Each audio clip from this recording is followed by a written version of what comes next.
Yun na ba yung bisita niyo, Tay? Oo, padating na yun. Tinawagan mo na? Tinext ko. Nag-reply. Hindi pa. Hindi pa. Baka nagka-drive, kaya hindi maka-reply. Oh, ayan na. Baby, buksan mo, dali. Sabi sa'yo eh, di ba? Hello! Sir, si Aling Mimi. Hi, hello! Dito ka muna ha, mainihintay lang kami. Oo. Hoy, ayan na. Buksan mo, dali. Yan na yun, sabi sa'yo eh. Madaling na eh. Ito na po yung bisita niyo. Tuloy po kayo. Tuloy po kayo. Ay, magandang gabi, Pito. Ay, Tony. Si ano? Si Sunny. Ay, si Sunny hindi makakapunta, kaya ako na lang yung pinapunta eh. Bakit daw? Sa totoo lang, hindi ko alam. Magulo siya mag-explain kung anong dahilan. Pero anyway, nandito naman ako eh. Kain tayo? Sino siya? Si Tony. Tony. Tony? Ay, the best ito! Oh, wow! Okay. Tara. Sige. Kalumamig pa ka. Bihira ka, be. Pinagpilitan mong bilhin yung truck. Gusto lang naman makita ni Sir kung okay yun. Yun yung naintindihan ko sa sinabi ni Tere. Oo nga. Pero yung kausap mo na mismo ang nagsabi na ikaw daw ang nagpumilit na bayaran. Ang alam niya, titignan lang yung sample. Hindi ba bibili rin naman ng truck ang PM? Dahil kulang tayo sa delivery truck. Oo nga, pero bago dapat. Kaya nga, gusto mo na makita ni Sir yung unit kasi ngayon lang siya titingin ng second hand. Hindi ba okay binili ko? Hindi.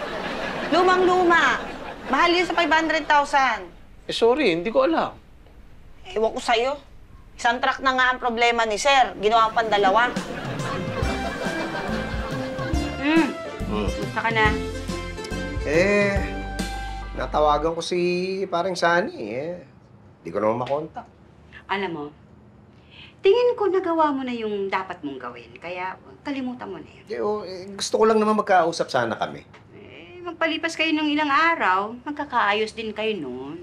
Alam mo, kung alam ko lang na abot sa ganito yung tungkol sa barong, sana hindi ko lang pinaalala. Ikaw pinilit mo eh. Hindi ko naman pinilit. Kahit nga hindi isoli sa akin, okay na eh.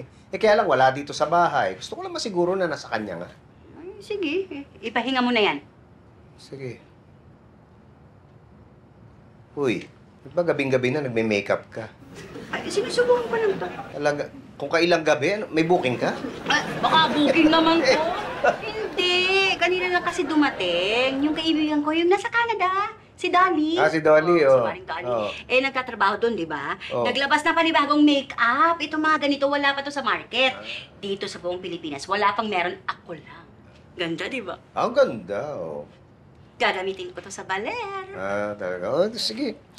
Burahin mo na muna para makatulog na tayo. Hindi ka. Gagawin pa tayo eh. Ano? Okay dyan. Parang alam ko na. Okay to. Okay to, Log.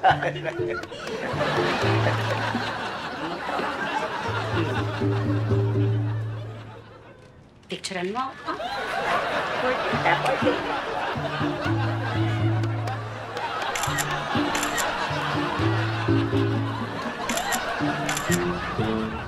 O sige, sino ba talaga ang dapat sisihin dyan?